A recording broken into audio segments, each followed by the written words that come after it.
Back-to-school behaviors can leave parents wondering what counts as normal, especially when kids look fine at school and still fall apart at home during the first weeks of a new year.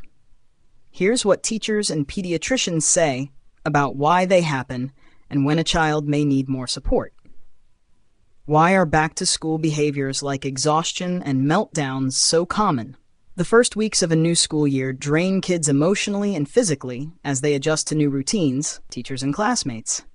Most children take about 6 weeks to settle in, according to a veteran kindergarten teacher cited by PBS in its back-to-school guide for parents. Being tired, weepy, or short-tempered after pickup is one of the most common back-to-school behaviors teachers see, and it usually eases as the year finds its rhythm.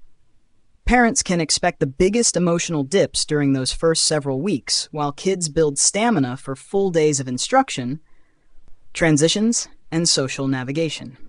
A predictable after-school routine, a real snack, and some quiet downtime before homework can help kids reset.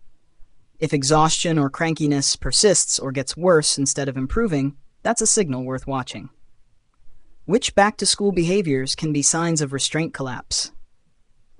Restraint collapse is what happens when a child holds it together at school all day, then releases pent-up emotions the moment they're home. Nonprofit Understood describes this as a common reaction that can happen to any child, showing up as crying, yelling, or other outbursts after school.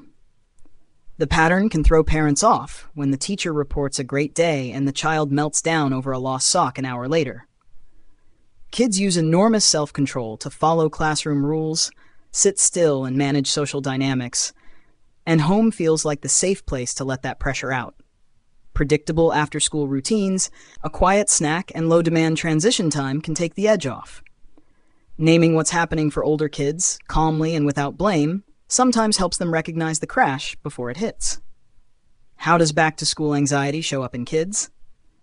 Back-to-school anxiety often looks like clinginess, crying, irritability, or tantrums, rather than a child saying they're worried, according to PBS. It can also show up in the body through changes in sleep, appetite, headaches, or stomach aches. Younger children in particular may not have the words for what they're feeling, so nerves come out sideways. PBS notes that these behaviors typically ease as kids get more comfortable with the new classroom, teacher, and daily rhythm. Talking through what to expect the night before, previewing pickup plans, and staying calm during goodbyes can help kids through the adjustment. Watching for patterns matters more than reacting to a single rough morning. If sleep or appetite changes stick around, or if a child starts dreading school on Sunday nights, it's worth checking in with the teacher about how the day is going. When should parents worry about school avoidance or refusal? Persistent school refusal, ongoing physical complaints like repeated headaches or stomach aches, and anxiety that starts interfering with a child's normal activities are signs to loop in a pediatrician or other professional, according to healthychildren.org from the American Academy of Pediatrics. The site advises parents to pay closer attention when worries persist or begin interfering with normal activities, or when a child begins consistently avoiding school. Occasional bad mornings are typical during the adjustment period. Persistent avoidance is different, and it may need help beyond what the family can offer alone. The AAP also offers guidance on helping kids manage fears and anxieties before they escalate, including by acknowledging feelings and problem-solving together. A conversation with the school counselor or the child's doctor is a reasonable first step if the pattern doesn't improve.